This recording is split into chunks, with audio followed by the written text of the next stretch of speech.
Right. Papireddy గారు please react అవ్వండి. ఆ, ఇప్పుడు లక్ష్మణ్ గారు, ఇప్పుడు రేవంత్ రెడ్డి గారు మాట్లాడుతూ ఈ ల్యాండ్ మనం సృష్టి చేయలేమా, మొత్తం పెట్టలేమా, ఇది అసలు సమస్య. ఇప్పుడు ఇక్కడ విషయం ఏంటంటే సెంట్రల్ గవర్నమెంట్ అన్ని స్టేట్స్ రాష్ట్రాల్లో కూడా ఆ, ఇది చాలా కూడా ఇచ్చింది, తెలంగాణ కూడా ఇచ్చింది, మళ్ళీ చేశారు కేసీఆర్. ఒకటే ఇప్పటి గ్రామీణ వాస్తవ భూమికి మొత్తం గ్రామం నుంచి ఒక వ్యక్తికి సంబంధించి భూమి ఉన్నది ఒక శివారు అంటే ఒక రెవెన్యూ విలేజ్ లో ఎంత ల్యాండ్ ఉన్నది, ఆ ల్యాండ్ ఎటువంటి విధానంలో అంటే భూమి ఎంత అవుతున్నది, బంజర్ భూమి ఎంత ఉన్నది, ఒకవేళ ఫారెస్ట్ ఏరియా దానికి ఫారెస్ట్ ఏరియా అనుకుని ఉన్నది, ఇవన్నీ కూడా ఇది ఒక గ్రామానికి సంబంధించిన వ్యవస్థ. అయితే వరకు కూడా స్వాతంత్రం వచ్చి అయిన తర్వాత కూడా ఇప్పటి కూడా ఒక సమగ్ర సర్వే అనేది చాలా జరగలేదు, ఆంధ్రప్రదేశ్ జరగలేదు, తెలంగాణ జరగలేదు. దురదృష్టం ఈ తీసుకొని చేయడం ఇప్పటి కూడా ఏమైతే ఒక రైతు లేదా ఒక ఆమె పేరు 5 పట్ట అది 6 ఎకరాలను ఉంటే 4 ఎకరాలు ఉంటాయి. భూమి ఎంత ఉన్నది అన్నది ఒకటి ఉంటుంది. ఇదొక సమస్య. రెండో ఏంటంటే ఈ అంతకుముందు అంతరంగా తరతరాలుగా వస్తున్నది అంటే ఒక నోటి మాట ద్వారా ల్యాండ్ ట్రాన్స్ఫర్ కూడా పంచుకోవడం, ఇవి చాలా మట్టుకు పంచుకున్న భూములను రిజిస్ట్రేషన్ చేసుకోకపోవడం, ఇవన్నీ కూడా మామూలుగా మనకున్న ఏదైతే ఈ సంస్కృతి లేకపోతే మనకు ఉన్న అలవాట్లు పద్ధతుల ప్రకారం ఇప్పటి వరకు కూడా వచ్చింది. అయితే గారు ఈ ధరని తీసుకొచ్చినప్పుడు 2 విషయాలు చెప్పడం జరిగింది. ఏంటంటే ఇది ఏదైతే మ్యూటేషన్ అయితే లేదు, రిజిస్ట్రేషన్ తర్వాత రిజిస్ట్రేషన్ అనేది రిజిస్టర్ ఆఫీస్ చేస్తున్నది, మ్యూటేషన్ ఏమో ఎంఆర్ఓ అంటే రెవెన్యూ ఆఫీస్ చేస్తున్నది. ఈ రెండింటి మధ్య సమన్వయం లేదు. మ్యూటేషన్ కాకపోవడం వలన ల్యాండ్ రికార్డ్ అంటే రెవెన్యూ రికార్డులో ఏమో ఒకల పేరు ఉంటున్నది, రిజిస్ట్రేషన్ ఆఫీస్లో ఒక పేరు ఉంటున్నది, ఇవన్నీ ఉన్నాయి. కాబట్టి రిజిస్ట్రేషన్ డిపార్ట్మెంట్ సరిగ్గా పనిచేస్తారు. ఆయన చెప్పిన విషయాలు మంచిదా చెడ్డదని కాదు, కేసీఆర్ గారు చెప్పిన విషయాలు ఏంటంటే కాబట్టి ఇదైనా తీసేసి ధరణి పెడుతున్నా, ధరణి పెట్టడంతోనే స్పాంటేనియస్ గా ఆనాడే రిజిస్ట్రేషన్ అయిపోతుంది, మ్యూటేషన్ అయిపోతుంది, బుక్ ఒక వారం రోజులలో ఈ పాస్బుక్ వస్తుంది అని చెప్పడం జరిగింది. అయితే అది సరే, అది బాగానే ఉన్నది. అక్కడి వరకు నువ్వు ఇస్తే పాస్బుక్ ఇమ్మీడియట్ గా రిజిస్ట్రేషన్ తర్వాత పాస్బుక్ రావడం అనేది మంచిది.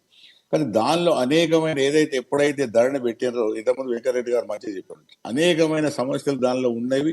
ఆ సమస్యలను ఏ విధంగా పరిష్కరించుకోవాలి అంటే అసలు గ్రాస్ రూట్ లెవెల్కి పోయి భూ సమస్యలు ఏ విధంగా ఉన్నవి, అసలు భూపై ఎంత ఉన్నది, భూమి ఎంత ఉన్నది, వాస్తవంగా ఇవన్నీ లెక్క లేకుండా జరిగినాయి. కాబట్టి ఇప్పటికి కూడా రకరకాల అనుమానాలు. ఉదాహరణకు ఫారెస్ట్ ఏరియా తీసుకుంటే పోడు భూములు ఉన్నాయి, పోడు భూములకు పట్టాలు ఇచ్చారు, వాళ్ళకి హక్కులు ఇచ్చారు, ధరణిలోకి వచ్చే వరకు అది రాలేదు.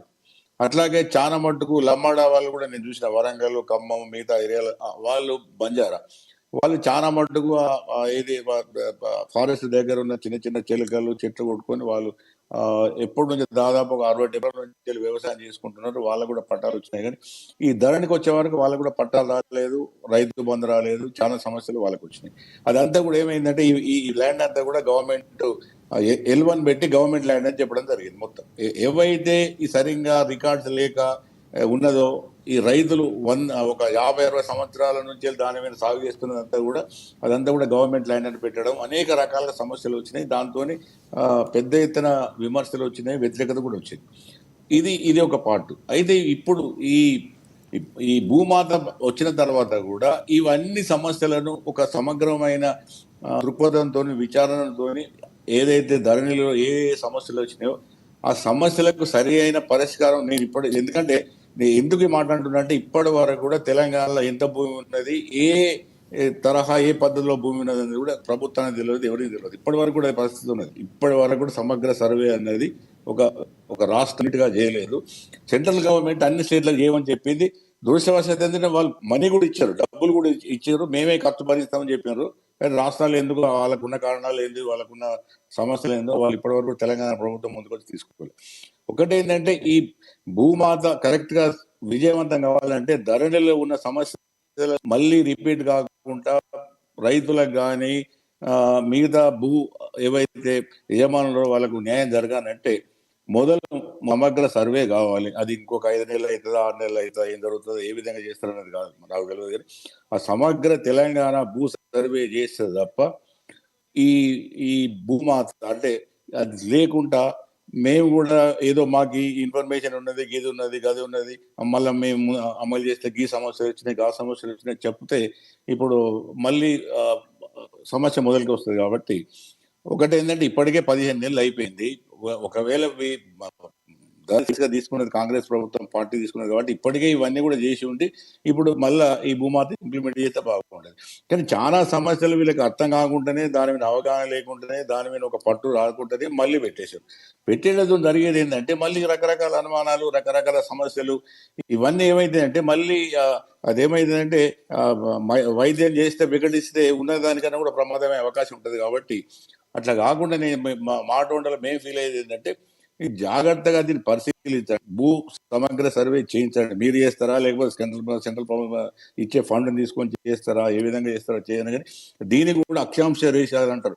అంటే ఈ సౌత్ నార్త్ అక్షాంశం అంటే కరెక్ట్ గా సైంటిఫిక్ గా చేస్తారంట. ఎంత భూమి ఉన్నది, ఏ రకంలో ఎంత భూమి ఉన్నది, ఇప్పటి వరకు కూడా సరిగ్గా లేదు. ఇప్పుడు మీరు చాలా మటుకు ఇప్పుడు వెంకరెడ్డి గారు చెప్పారు, చాలా మటుకు రైతులకు పోతే రైతు పట్టా పేరు మీద 10 ఎకరాలు ఉంటుంది, అది 8 ఎకరాలు కూడా ఉన్నది. అసలు మన భూమి కొలిస్తే 8 ఎకరాలు కూడా రాదు. ఒక్కొక్క దగ్గర 5 ఎకరాలు ఉంటుంది, అసలు ఆయనకు ఉండేది 6-7 ఎకరాలు ఉంటుంది. అంటే ఇప్పటికి కూడా ఈ రకరకాల సమస్యలు ఉన్నాయి. ఇవన్నీ కూడా సమగ్ర సర్వే చేసి అసలు ఏం జరుగుతున్నది అంటే దీని వలన జరిగేది ఏంటంటే గవర్నమెంట్ ల్యాండ్స్ ఎంత ఉన్నాయి, రైతులకు ఎంత ల్యాండ్ ఉన్నది, ఏ రకం ల్యాండ్ ఎంత ఉన్నది, ఉదాహరణకు పోడు భూములు ఎంత ఉన్నాయి, లేకపోతే లావణ్ పట్టాలు ఎంత ఉన్నాయి, లేకపోతే అసైన్ ల్యాండ్స్ ఎంత ఉన్నాయి, ఇవన్నీ కూడా ప్రజలకు సంబంధించింది. రేపు ప్రభుత్వం ఏదైనా స్కీమ్ అమలు చేసి వాళ్ళకి ఇవ్వదలుచుకున్నా కూడా సమగ్ర భూ రికార్డు చక్కగా లేకపోతే కూడా సాధ్యం కాదు. అప్పుడు మళ్ళీ ఇదే లిటిగేషన్స్, సమస్యలు రకరకాలు. ఇంకొకటి చెప్తాను, ఎంత లిటిగేషన్స్ రికార్డు సక్రమంగా లేకుంటే ఈ బ్యూరోక్రాట్స్, రెవెన్యూ డిపార్ట్మెంట్ కానీ ఇంకా ప్రభుత్వ యంత్రాంగం కానీ వాళ్ళు ఎంత ఇబ్బంది పెట్టాలో, ఎంత మ్యానిపులేట్ చేయాలో, రైతులను ఎన్ని విధాలుగా దోచుకోవాలో, ఎన్ని విధాలుగా గందరగోళంగా చేయాలో వాళ్ళు అంతకుముందు చేస్తున్నారు, ఇప్పుడు చేస్తున్నారు, రాబోయే కాలంలో చేస్తారు. కాబట్టి ఇవన్నీ కూడా లేకుండా ఉండాలంటే మొదలే తెలంగాణకు ఇంత ల్యాండ్ ఉన్నది, ఇది అగ్రికల్చర్ ల్యాండ్కి ఎంత ఉన్నది, వేస్ట్ ల్యాండ్ ఎంత ఉన్నది, ఫారెస్ట్ ల్యాండ్ ఎంత ఉన్నది, పురంబోకు ల్యాండ్ ఎంత ఉన్నది చేయండి. ఇంకో 6 నెలలు అవుతుంది. ఏమవుతుంది అట్లా చేయకుండా ఏదో 4 మండలాలు ఎక్స్పెరిమెంట్ పెట్టినాం, ఇది వచ్చింది, అది వచ్చింది. ఇక మీరు టీఆర్ఎస్ని తిట్టి టీఆర్ఎస్ మీద ధరణి అంటే లాభం లేదు. మీకు వచ్చి 15 నెలలు అధికారం వచ్చింది కాబట్టి కాంగ్రెస్ ప్రభుత్వం, రేవంత్ రెడ్డి గారి ప్రభుత్వం ఏమైనా చిత్తశుద్ధి ఉండి కరెక్ట్ చేయదలుచుకుంటే ఈ సమగ్ర సర్వే చేసిన తర్వాతనే ఈ భూమాత పోతే సరైన రిజల్ట్స్ వస్తాయి. ఇప్పటికే చాలా మంది అనుకునేది ఏంటంటే వీళ్ళు కావాలని ప్రభుత్వం కాలాపన చేస్తున్నది, ఇవన్నీ మళ్ళీ వాళ్ళకి అవసరం ఉన్న వాళ్ళకంతా వాళ్ళ లెక్కలని సరి చేసుకొని వాళ్ళన్నీ కూడా సెటిల్ చేసుకున్న తర్వాతనే భూమాతకి ఇంప్లిమెంటేషన్ పోతున్నారు అన్నది కూడా ఒక పెద్ద అంటే ఒక పెద్ద టాక్ నడుస్తున్నది జనాలలో, రైతులలో కూడా నడుస్తున్నది, బయట కూడా నడుస్తున్నది. కాబట్టి ఇవన్నీ కూడా ప్రభుత్వం సమాధానం చెప్పాలి. ఎటువంటి అనుమానాలకు, ఎటువంటి వివాదాలకు తావు లేకుంటున్నానంటే 100% ట్రాన్స్పరెన్సీగా, ఓపెన్ గా ఉండాలి. మొదలు భూ సర్వే చేసిన తర్వాతనే ఇవన్నీ వస్తాయి. ఆ సర్వే చేయకపోతే మాత్రం ఏది రాదు. ఎందుకంటే ఏ ల్యాండ్ ఎవరు చెప్పాలి. ఆఖరికి ఏమవరు అంటాడు, ఇది 100 ఎకరాల నువ్వులు అంటారు, 200 ఎకరాల నువ్వులు అంటారు. కాబట్టి ఇదే మళ్ళీ ఈ రకరకాల సమస్యలు ఉంటాయి. కాబట్టి వీటన్ని పరిష్కరించే వరకు మేరకు వేచి చూసిన. రైట్ పాపిరెడ్డి గారు, మళ్ళీ వస్తాం మీ దగ్గరికి. మనతోటి బీఆర్ఎస్ నేత స్వామి వివేక్ పటేల్ గారు మనతో ఉన్నారు, ఆయనతో మాట్లాడదాం. స్వామి వివేక్ పటేల్ గారు నమస్తే అండి. నమస్తే అండి. నాతో పాటు ప్యానెల్ లో ఉన్నటువంటి అన్నలందరికీ కూడా నమస్కారం, పెద్దలందరికీ. వివేక్ పటేల్ గారు నమస్తే. ఒకసారి మీరు దీని గురించి మాట్లాడే ముందు మనతోటి పొంగులేటి గారి బయట ఒకటి ఉంది, అది చూసి మాట్లాడదాం.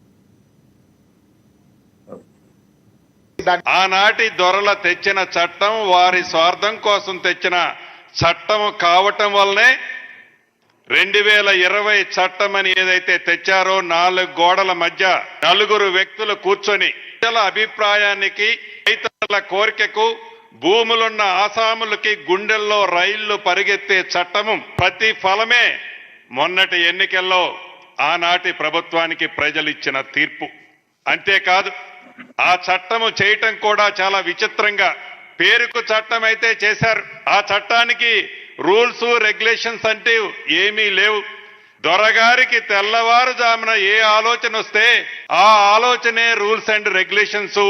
దాన్ని కలెక్టర్ దగ్గర నుంచి ప్రిన్సిపల్ సెక్రటరీ రెవెన్యూ గారి దగ్గర నుంచి మొదలెడితే గ్రామ స్థాయిలో ఉండే విలేజ్ ఆఫీసర్ విఆర్ఓ గాని విఆర్ఏ గాని దాన్ని ఇంప్లిమెంటేషన్ చేయాలి అనేదే వారి ఆదేశం.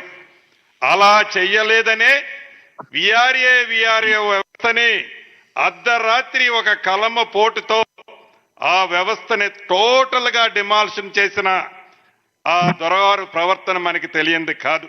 అయితే ఎన్నికల ముందు ఇచ్చిన మాట ప్రకారం ఆనాటి పిసిసి అధ్యక్షులు ఈనాటి గౌరవ ముఖ్యమంత్రి రేవంత్ రెడ్డి గారు గాని ఆనాడు సుమారు ఆదిలాబాద్ నుంచి మొదలెట్టి టెండలో పాదయాత్ర చేసిన ఈనాటి ఉప ముఖ్యమంత్రి వర్యులు బట్టి విక్రమార్క గారు గాని మా నాయకులు రాహుల్ గాంధీ గారు గాని ప్రియాంక గాంధీ గారు గాని ఖర్గే గారు గాని సోనియా గాంధీ గారు గాని ఈ వేదిక మీద ఉన్న ముఖ్య నాయకులందరూ ప్రతి వేదిక మీద చెప్పాం.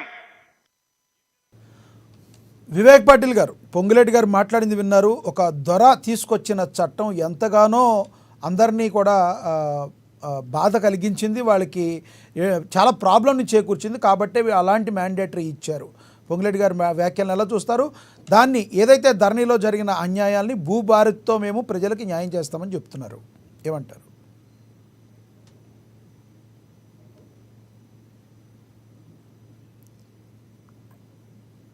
రైట్. స్వామి వివేక్ పాటిల్ గారు, మీ దగ్గర ఏదో ప్రాబ్లం ఉన్నట్టుంది, వాయిస్ వినబడుతుందని అది. ఎస్, పాపిరెడ్డి గారు కాదు, బీజేపీ నేత వెంకటరెడ్డి గారు, పొంగులేటి గారు మాట్లాడిన వ్యాఖ్యల్లో వాస్తవం ఉందంటారా? ఇప్పుడు ఒకటి లక్ష్మీనాథ్ గారు, పొంగులేటి గారు గౌరవ ముఖ్యమంత్రి గారు, మంత్రులు ఈ భూభారతి గురించి చాలా బాగా మాట్లాడుతున్నారు. సంతోషం. బెల్లం లేని బూరెలు మాత్రం చేస్తున్నారు. దాని ప్రాక్టికల్గా ఏం జరగబోతుంది అనేటువంటిది నాకు తెలియదు. ఎందుకంటే ఇప్పుడు కాంగ్రెస్ నాయకులు మాట్లాడే దాని మీద ప్రజలకు విశ్వాసం సన్నగిలింది. ఏ స్కీమ్ కూడా స్టాచ్యురేషన్లో ఇంప్లిమెంట్ కాలేదు. ముఖ్యమైనది మీకు తెలుసు, మార్చి 31 లోపల మేము రైతు భరోసా వేస్తా ఉన్నారు, 5 ఎకరాల లోపలనే ఆగిపోయింది. మధ్యాహ్నం ఒకటి ఎగ్గొట్టినాక కూడా. నేను ఏమంటున్నా అంటే ఈ మాటలు పక్కకు పెట్టండి. బంగాళాఖాతంలో పడేస్తామన్నారు. మీకు ప్రజలు అధికారం ఇచ్చిండ్రు, చాలా సంతోషం. మీరు 5 సంవత్సరాలు, మిగతా 3.5 సంవత్సరాలు అధికారంలో ఉండాలనే భారతీయ జనతా పార్టీ కోరుకుంటుంది. మీ అంతా మీరుగా ఏమైనా సమస్యలు సృష్టించుకొని పోతే భారతీయ జనతా పార్టీ బాధ్యత కాదు. అది వాతావరణం అట్లే కనబడుతుంది. ఎమ్మెల్యేలు, మంత్రివర్గ విస్తరణ, కామెంట్స్ రకరకాలుగా జరుగుతున్నాయి. అవి ఏం జరుగుతుందో మనకు తెలియదు. వాళ్ళు కొట్లాడుకొని వాళ్ళు ఓడిపోతే కూడా ఇతర పార్టీలు చాప కింద నీరులాగా బీజేపీ బీఆర్ఎస్ కలిసి వర్క్ చేస్తూ కాంగ్రెస్ను కూలగొట్టే ప్రయత్నం చేస్తున్నారని బయట రకరకాల ఊహాగానాలు, వాస్తవం లేదంటారా? ఇప్పుడు వాళ్ళ సభ్యులు వాళ్ళ కంట్రోల్లో లేకపోతే